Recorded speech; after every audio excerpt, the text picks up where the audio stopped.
గారు హలో అండి. ఎలా నమస్తే. ఉన్నారు? నమస్తే. నమస్తే. మీరు పొలిటికల్ లీడర్ కాబట్టి మీకు హాయ్ అని చెప్పకూడదు. నేను నమస్తే అని చెప్పాలి. ఎలా ఉన్నారు మీరు? బావున్నాను. నిజంగానే చాలా బాగున్నారు. కానీ థాంక్ యూ. ఎందుకు ఓన్లీ మదర్ క్యారెక్టర్స్‌కి ఫిక్స్ అయిపోయారు మీరు? అంటే మదర్ క్యారెక్టర్స్ అంటే సినిమాలో ఫస్ట్ నుంచి లాస్ట్ వరకి ఉంటాం గదా! హీరో గాని, హీరోయిన్ కానీ ఎంతసేపు కనబడితే, కనపడితే ఆ షాట్ ప్రతి షాట్‌లో కూడా ఫ్రేమ్‌లో మదర్ అనేవాళ్ళు కంపల్సరీగా అవును. కనబడుతూ ఇంకా ఏ ఉంటారు మాక్సిమం. క్యారెక్టర్ చేసినా అలా వచ్చి ఇలా ఎళ్ళిపోతాయి. అలా చాలా సినిమాలు చేశాను. ఒక 70 అబోవ్ మూవీస్ చేశాను. 70 మూవీస్ ఆ! చేసారా? ఆల్‌మోస్ట్ దగ్గర పడ్డాయి. దాటుతున్నాయి గూడా. హ్మ్. కానీ ఏంటంటే దేంట్లోనూ దీంట్లో నాకు లైఫ్ వచ్చింది అన్న ఇది అంటే దేంట్లో ఫీల్ అవ్వము. ఏదో ఒక 2, 3 సీన్స్‌లలో కనిపించి, ఒకటి ఎందుకు 2 రీసెంట్ సీన్స్‌లలో సెన్సేషన్ కొట్టారుగా గట్టిగా అంటే 'కేసీఆర్'. చెప్తున్నాను. ఎందుకు మదర్ రోలే ఎంచుకున్నారు అంటే చెప్తున్నాను. యాహ్! యాహ్! అంటే యాహ్! ఎన్ని క్యారెక్టర్స్ చేసినా really I am very happy. ప్రతి క్యారెక్టర్ చాలా ఇంపార్టెంట్ క్యారెక్టర్ చేశాను. ఒక ఆర్టిస్ట్‌కుండే ఒక వరం ఏంటంటే అన్ని గెటప్స్‌లో ఫీల్ అవ్వచ్చు. 20స్‌లోనే వచ్చేసారా మేడం మీరు ఇండస్ట్రీకి? నేను 25 ఇయర్స్‌లో వచ్చాను. 25 ఇయర్స్‌లో హ్మ్. వచ్చారు. అంటే 25 ఇయర్స్ అనేసరికి యాక్చువల్‌గా ఒక యంగ్ లేడీ. అవును. సో, ఆ టైంలో మదర్ రోల్ రావడం అంటే జనరల్‌గా ఇప్పుడు అన్నపూర్ణ గారు లాంటి వాళ్ళు గూడా అదే అంతకంటే అవును. ముందు నుంచే మదర్ రోల్ స్టార్ట్ చేశారు. ఆవిడ అప్పటికి, ఇప్పటికి అదే రోల్‌లో కంటిన్యూ అవుతున్నారు. కాకపోతే ఏంటంటే ఇప్పుడు జనరేషన్ చేంజ్ అయింది. మనుషుల మైండ్ సెట్స్ మారిపోయాయి. సో, చాలా గ్లామరస్‌గా ఉన్నారు చూడ్డానికి. బట్ మిమ్మల్ని మదర్ రోల్‌కి ఫస్ట్ అప్రోచ్ ఎలా అయ్యారు? అంటే స్టార్టింగ్ వచ్చేది రాంగానే మదర్ రోల్స్ ఏం చేయలేదు. వైఫ్ క్యారెక్టర్సు, సిస్టర్ క్యారెక్టర్సు, వదిన, ఇంట్లో సర్వెంట్ గాని, డాక్టర్, లాయర్, పోలీస్ హ్మ్. ఎనీ గెటప్ అని అన్ని గెటప్స్‌లో క్యారెక్టర్స్ చేశాను. ఏం మదర్‌గా ఏం రాలేదు. కాకపోతే ఏంటంటే నాకొచ్చిన రోల్స్‌లో కొంచెం నేను ట్రెడిషనల్‌వి ఎంచుకోవడం. హ్మ్. కొంచెం గ్లామర్‌గా వచ్చినవి నేను రిజెక్ట్ చేయడం. ఎందుకంటే నేను మ్యారేజ్ తర్వాత నేను ఫీల్డ్‌కొచ్చాను కాబట్టి, అందులో తెలంగాణ నుంచి వచ్చాను కాబట్టి, కొంచెం మనం పెరిగిన వాతావరణం గాని, ఇది గాని యాక్సెప్ట్ చెయ్యదు. హ్మ్. హ్మ్. సో, నేను పర్మిషన్ తీసుకొనొచ్చాను కాబట్టి, మనకి మన ఇంట్లో వాళ్ళు మనల్ని నమ్మి పంపించినప్పుడు వాళ్ళ విలువలు కూడా మనం కాపాడాల్సిన బాధ్యత మన మీద ఉంటది కాబట్టి, చాలా జాగ్రత్తగా నాకు నచ్చినవి, అందరూ మెచ్చేవి క్యారెక్టర్స్ నేను ఎంచుకొని ముందుకెళ్ళాను. కానీ ఒక యాక్టర్‌గా ఫస్ట్ ఇండస్ట్రీకొచ్చిన తర్వాత ఆ రోల్, ఈ రోల్ అని చూడలేం కదా! ఎందుకంటే అక్కడ పెర్ఫార్మర్‌ని మాత్రమే యెస్. చూస్తాం జనరల్‌గా స్క్రీన్ మీద. అందుకే అన్ని రోల్స్ చేశాను. హ్మ్. ఓన్లీ గ్లామరస్ రోల్స్ మాత్రమే చేయలేదు. ఓకే. ఆ! ఇప్పుడు వన్స్ ఒక అమ్మాయి వచ్చిన వెంటనే గ్లామర్‌గా కొంచెం కనిపిస్తే ఇంకా ఇంకా అలాంటివే వస్తూ ఉంటాయి. కానీ బట్ నేనేంటంటే నన్ను నేనే అందరూ తిట్టేవాళ్ళు అప్పలమ్మలాగా ఏంటి బట్ ఇండస్ట్రీలో ప్రెజెంట్ మ్యారేజ్ అయిన తర్వాత కూడా గ్లామర్ రోల్స్ చేస్తూ చేస్తున్నారు. ఎవ్వరిని యాహ్! తప్పు పట్టడానికి లేదు. నా పరిస్థితులు, నేనొచ్చిన సిట్యుయేషన్స్ చెప్పాను కదా! హ్మ్. నాకేంటంటే నన్ను నమ్మి పంపించినందుకు నా విలువలు కాపాడుకుంటూ, నేను ఫ్యామిలీ విలువలు కూడా కాపాడాలనేది ఒకటే నేను మనసులో పెట్టుకున్నాను. అవి మాత్రమే చేస్తూ వచ్చాను. ఓకే. ట్రెడిషనల్ క్యారెక్టర్స్ చేయాలని డిసైడ్ అయ్యాను. ఎందుకంటే ఆఫ్టర్ మ్యారేజ్ ఎవరు ఒప్పుకోరు హ్మ్. కామన్‌గా. టిపికల్ తెలంగాణ నుంచి కరీంనగర్ మాది. హ్మ్. అసలు కామన్‌గా ఏంటంటే నిజంగా ఇండస్ట్రీ అంటే తప్పుగా చూడడం అది ఇది అని ఒకప్పుడు ఉండేది. అంటే నేనొచ్చినప్పటికి గూడా అలాగే అదంతా అనేవాళ్ళు. Myth madam. ఆ! చాలా మంది అదే చెప్తారు అదే ఇండస్ట్రీ చెప్తారు. గురించి. అంటే అందరి దృష్టిలో అలా పడిపోవడం వల్ల ఏంటంటే, అమ్మో! వద్దు ఇండస్ట్రీయా ఆఫరొచ్చింది అనంగానే అమ్మో! వద్దు అనే అంటారు. ఏ ఊరు? ఇప్పటికి కరీంనగరా? అలాంటిది. కరీంనగర్ పక్కన? కరీంనగర్ పక్కన విలేజ్. ఓకే. ఏ village ma'am? Mallapur. Mallapur. Mallapur and చర్లబుత్కూర్‌లో మా అమ్మమ్మ వాళ్ళ ఊరు చర్లబుత్కూరు. అక్కడ హ్మ్. పుట్టి, పెరిగి ఎవ్రీథింగ్ అంతా అక్కడే. హ్మ్. ఇంకా పేరెంట్స్ మమ్మీ, డ్యాడీదేమో మల్లాపూర్. విలేజ్ మల్లాపూర్ మీదున్న అభిమానంతోటేనా మీ ఓన్ మూవీ మీరేదైతే మూవీ ప్రొడ్యూస్ చేసారో 'భీమదేవరపల్లి బ్రాంచ్' మూవీ అక్కడే తీశారు మీరు? అవునండి. అవును. అంటే ఓకే. నా కథకి కూడా ఆ లొకేషన్స్ బాగా నేను ఎంచుకున్న కథకి లొకేషన్స్ బాగా యాప్ట్ అయ్యాయి. అండ్ మా గ్రామ ప్రజలు అందరూ కూడా నన్ను హ్మ్. సొంత బిడ్డలాగా ఆదరించి అందరూ బాగా సపోర్ట్ చేశారు. హ్మ్. అంటే నాకక్కడైతే ఈజీ అవుతుంది కదా! నేను ఇంకెవరినో వెళ్లి రిక్వెస్ట్ చేయాల్సిన అవసరం గాని, అది లేకుండా నా మూవీకి ఏవైతే లొకేషన్స్ కావాలో అన్నీ అక్కడ దొరికిపోయాయి. అందుకే అదే విలేజ్‌లో చేశాము. అండ్ అంటే జనరల్‌గా మీరొక ఆర్టిస్ట్, ఆర్టిస్ట్ కమ్ పొలిటీషియన్. ఇటు పొలిటికల్‌గా బీఆర్ఎస్‌లో బిజీగా ఉన్నారు. And at the same time అంటే లాస్ట్ మీరు ఎప్పుడైతే మూవీ ప్రొడ్యూస్ చేసారో అప్పుడు ఆల్రెడీ మీరు పార్టీలో ఉన్నారు. అప్పుడు బీఆర్ఎస్ లీడింగ్‌లో ఉంది గదా! అవును. సో, ఇటు పొలిటికల్‌గా బిజీగా ఉండి, అటు మూవీ ప్రొడ్యూస్ చేసి, అటు దగ్గరుండి పనులన్నీ చూసుకోవడం అండ్ ఇటు పక్కనేమో ఆర్టిస్ట్‌గా మూవీస్ చేస్తున్నారు, సీరియల్స్ చేస్తున్నారు. అన్నీ ఎలా మేనేజ్ చేసుకున్నారసలు? ఇంకా చేసుకోవాల్సిందే తప్పదు. హ్మ్. అంటే ఎందుకంటే మీరు ఆల్రెడీ పర్సనల్‌గా ఒక హౌస్ వైఫ్ రోల్ ప్లే చేస్తున్నారు. యెస్. ఇద్దరు పిల్లలకి తల్లి. సో, ఇంట్లో అటు ఆ క్యారెక్టర్ ప్లే చేయాలి. యెస్. అది ఒరిజినల్ క్యారెక్టర్. హ్మ్. ఇంకా మీకు దొరికే సగం టైంలో మిగతా క్యారెక్టర్స్ అన్నీ ప్లే చేయడం అంటే పాసిబిలిటీ ఎలా అని? అంటే పాజిబిలిటీ ఏంటంటే మనకి ఇంట్లో సపోర్ట్ ఉన్నప్పుడు మనం ఏదైనా సాధించగలుగుతాం. హస్బెండ్ సపోర్ట్ చాలా యాహ్! ఎక్కువుంటుంది. అందరి సపోర్ట్ ఉండడం వల్లనే నేను నిజంగా ఇంతవరకి రాగలిగాను. ముఖ్యంగా నా పిల్లలు. పిల్లలు. ఇద్దరు పిల్లలు. పెద్ద బాబు బీటెక్ అయిపోయింది. హ్మ్. ఆహ్, సో, ఇప్పుడు భీమదేవరపల్లి బ్రాంచ్‌లో హీరోగా గూడా చేశాడు. చైల్డ్ ఆర్టిస్ట్ తను. మిమ్మల్ని చూస్తే బీటెక్ అయిపోయిన కొడుకున్నట్టు అనిపిస్తున్నారా?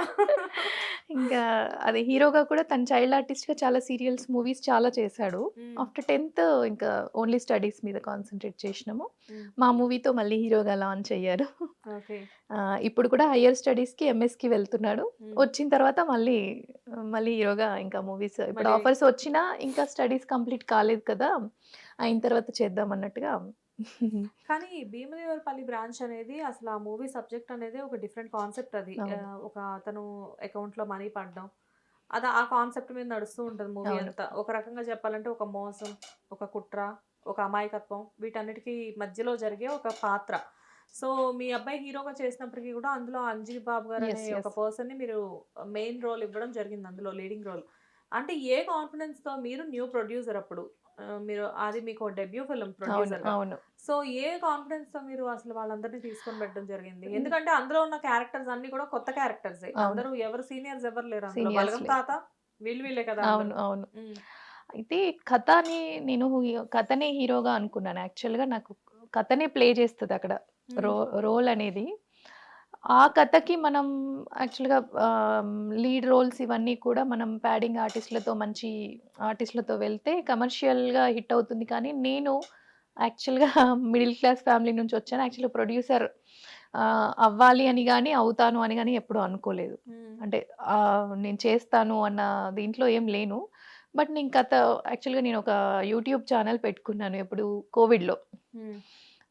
కోవిడ్‌లో మణికొండ మహాలక్ష్మి అని యూట్యూబ్‌లో ఛానెల్ ఎప్పుడు కోవిడ్‌లో అందరము ఇళ్ళల్లో ఎవరి ఇళ్ళలో వాళ్ళు లాక్‌డౌన్‌లో ఉన్నప్పుడు పిల్లలు గూడా కాలేజ్ లేకుండా ఇంట్లో ఉండేవాళ్ళు గదా!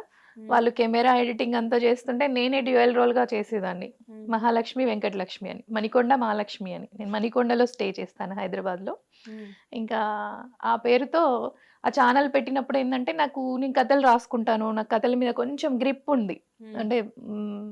పర్ఫెక్ట్‌గా ఫ్రెండ్స్ కూడా ఉన్నారు. ఏదైనా కథ అనుకున్నప్పుడు నాతో ఎలా ఉంటుందమ్మా చెప్పు అనంటే నేను చెప్తా. అరే! పర్ఫెక్ట్‌గా గెస్ చేయగలిగినావు అట్లా అంటే నాకు గూడా కథలు రాసుకునేదాన్ని. అలా ఉన్నప్పుడు మేము ఒక బుక్ రిలీజ్ చేశాము. నేనేదైతే డైరెక్టర్‌తో సినిమా చేశానో, ఆ బుక్ రిలీజ్ చేసిన టైంలో బుక్‌లో ఉన్న కథలు నాకు బాగా నచ్చినాయి. హ్మ్. నాకు కనెక్ట్ అయినాయి. సో, మనం వీటిని వెబ్ సీరీస్‌గా చేద్దాము అని డిస్కస్ చేస్తున్నప్పుడు, నేను పొలిటికల్‌గా మీటింగ్స్‌కి అటెండ్ అవ్వడం, రావడం ఇదంతా ఉంటుండే. అప్పుడు ఒక ఇష్యూ జరిగింది. హ్మ్. ఇది లైవ్‌గా అంటే ఆహ్, నిజంగా జరిగిన కథని డైరెక్టర్ నాకు ఇది చేస్తే బావుంటుంది కదా సిస్టర్ అని అడిగారు. ఓకే. నాకు బాగా కనెక్ట్ అయిందనమాట. ఎందుకంటే ఐ యామ్ ఇంటూ పార్టీ కూడా కాబట్టి. జన్‌ధన్ ఖాతాలు అనే ఒక స్టోరీ మీద నిజంగా జరిగిన అందరూ నమ్మి ఒక అమాయకమైన ప్రజలేంటంటే డబ్బులేస్తాము, 10,00,000 డబ్బులేస్తాము అనంగానే అందరు అకౌంట్‌లు ఓపెన్ చేస్తారు. అనుకోకుండా అదే అకౌంట్‌లో డబ్బులు పడడం వల్ల కేంద్ర ప్రభుత్వం వేసింది అనుకోని వాళ్ళు వాడుకోవడం, వాడుకున్న తర్వాత ఈ డబ్బులు మీవి గావు మళ్ళీ బ్యాంక్‌కి తిరిగి కట్టాలి అని బ్యాంకర్స్ రావడము. హ్మ్. ఖర్చయిపోయినంక నేనెలా ఇవ్వాలి అంటే, నాయి అని వాడుకోగానే ఎలా ఉంటుంది, అవును. అప్పుడు వాళ్ళు పడ్డ తంటాలు అండ్ దీంట్లో ఏమేమి చూపిచ్చామంటే, విలేజ్‌లో ఉండే ప్రేమలు, హ్మ్. కష్టమొస్తే అంటే ఒకరు బాగుపడుతున్నారు అన్నా, ఒకరు ఏదన్నా ఉన్నా ఎట్లా కొట్టుకుంటారో, హ్మ్. మళ్ళీ ఒకరికి కష్టమొచ్చింది అంటే కూడా అంతే ప్రేమగా దగ్గరికొస్తారు. మా వాళ్ళు ఎగ్జాక్ట్‌గా అని.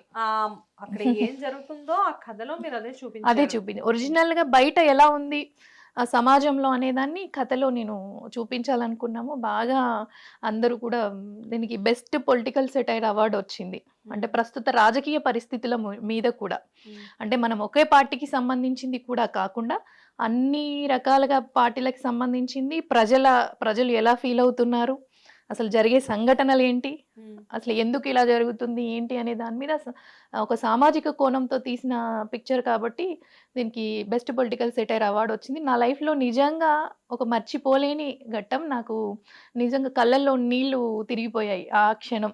ఎందుకంటే అవార్డు తీసుకునే ఆ సందర్భంలో దాసరి గారి award the best political satire ఒక 5 మూవీస్కి ఇచ్చారు. ఏ movies? Baby, Samajavaragamana, writer and first Balagam, second Bheemadevarapalli branch, baby, Samajavaragamana, writer, ఈ 5 మూవీస్కి డిఫరెంట్ అవార్డ్స్ వచ్చినాయి. దీంట్లో మనది political satire, the best political satire award. మంచి మూవీస్ అన్నీ కూడా. అంటే అంత పెద్ద బడ్జెట్ సినిమాల ముందు నా చిన్న బడ్జెట్ సినిమా ఒకటి. రెండవది, నేను ఒక మధ్యతరగతి కుటుంబం నుంచి వచ్చి ఒక ఆర్టిస్ట్గా చేసుకుంటూ ఎన్నో కష్టాలు పడుతున్న టైంలో నేను కూడా యాక్చువల్గా ఒక కాజ్ కోసం పక్కన పెట్టుకున్న డబ్బులు నాకు ఈ లైన్ నచ్చగానే ఓకే దీన్ని చిన్న బడ్జెట్తో చేద్దామని స్టార్ట్ చేసినాము. అంటే చెయ్యడం చిన్న బడ్జెట్తో చేసినాం, ఇంకా చిన్నగా అనుకున్నాము. సో కొంచెం పెరిగిన ఓకే ఇట్స్ ఓకే అని చెప్పేసి మూవీ తీయడం జరిగింది, రిలీజ్ చేయడం జరిగింది. మైత్రి మూవీ మేకర్స్, డిస్ట్రిబ్యూటర్స్ రిలీజ్ చేశారు. ఇప్పుడు అమెజాన్ ప్రైమ్లో ఉంది, భీమదేవరపల్లి బ్రాంచి అని కొడితే వస్తుంది. ఎగ్జాక్ట్లీ 1 year కంటే బిఫోర్ 1 year బ్యాక్ ప్రైమ్ లోనే చూసాను మూవీ. అది అవును, చూసి ఏమో ఎలా ఉంటుందో సరే చూద్దాం అన్నట్లు చూసాను. అసలు చాలా ఇంట్రెస్టింగ్ అనిపించి అదే టైంలో ఆ మూవీలో చాలా మంది ఆర్టిస్టులతో ఇంటర్వ్యూస్ చేయడం జరిగింది వేరే ఛానల్లో. రీసెంట్ గా ఇక్కడ మన హిట్ లో అంజుబాబు గారితో ఒక 1 month బ్యాక్ ఇంటర్వ్యూ చేశాను. చేసినప్పుడు ఇదే డిస్కషన్ వచ్చింది అనమాట. మిమ్మల్ని పెట్టి అసలు ఆ ప్రొడ్యూసర్ ఎలా అనుకున్నారు సార్ అసలు అంటే, అసలు వాళ్ళు ఎలా ధైర్యం చేశారో నాకు ఇప్పటికే తెలియదు అండి, అది ఒక మిరాకిల్ నా లైఫ్ లో అని చెప్పేసి అన్నారు. నిజంగా అంటే అంజీబాబు గారికి లైఫ్ లో ఇలాంటి క్యారెక్టర్ మళ్ళీ పడుతుందో పడదో చెప్పలేం, కానీ this is the best character. Actually చాలా బాగా చేశారు, మంచి నటుడు. సినిమా మొదటి నుంచి చివరి వరకు మొత్తం తందే ఉంటుంది. అవును, మీ బాబు హీరో అయినప్పటికీ కూడా పార్షియాలిటీ ఎక్కడ అంటే నన్ను చాలా మంది కోప్పడ్డారు. అంటే నా వెల్ విషర్స్ కానీ ఈవెన్ మా సిస్టర్స్, డాటర్ వీళ్ళందరూ కూడా ఏంటంటే సినిమా చూసిన తర్వాత అదేంటి నువ్వు అన్నయ్య అంత తక్కువ చిన్న రోల్ చేసావు, పెద్ద రోల్ వేరే వాళ్ళది ఉంది అంటే, మనం కథ మీద వెళ్తాం తప్ప మన కోసం సినిమా చేసుకోలేదు. కథ మీద సినిమా చేసాం కాబట్టి కథకు తగ్గట్టుగా చేస్తాం.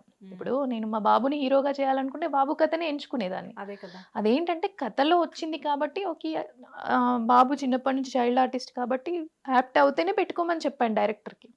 పర్ఫెక్ట్ ఉంటాడు అని పెట్టారు తప్ప, అంటే నేను ఇప్పుడే ఇంకా స్టార్ట్ చేయాలి అని అనుకోలేదు. ఎందుకంటే స్టడీస్ అన్నీ కంప్లీట్ అయిన తర్వాత వాళ్ళ కెరీర్ ఇది అని డిజైన్ చేసుకుని వాట్ నెక్స్ట్ నువ్వేం అవ్వాలనుకుంటున్నావు అప్పుడు అవ్వమని చెప్పాను నేను. సో అనుకున్నామా అనుకోకుండా ఫైనల్ ఇయర్లో చాలా తక్కువ డేట్స్లోనే బాబు క్యారెక్టర్ కూడా ఒక 10-15 days పర్మిషన్ తీసుకొని చేసాము. ఇప్పుడు బీటెక్ అయిపోయింది బాబు. తర్వాత మళ్ళీ హీరోగా తప్పకుండా ఎంట్రీ ఇస్తాడు after studies. Hit TV app ని డౌన్లోడ్ చేసుకోండి. ఇందులో short news, live news, entertainment movies అన్ని అవైలబుల్ గా ఉన్నాయి. Please download hit TV app. Hit TV app ని ఫ్రీగా డౌన్లోడ్ చేసుకోండి.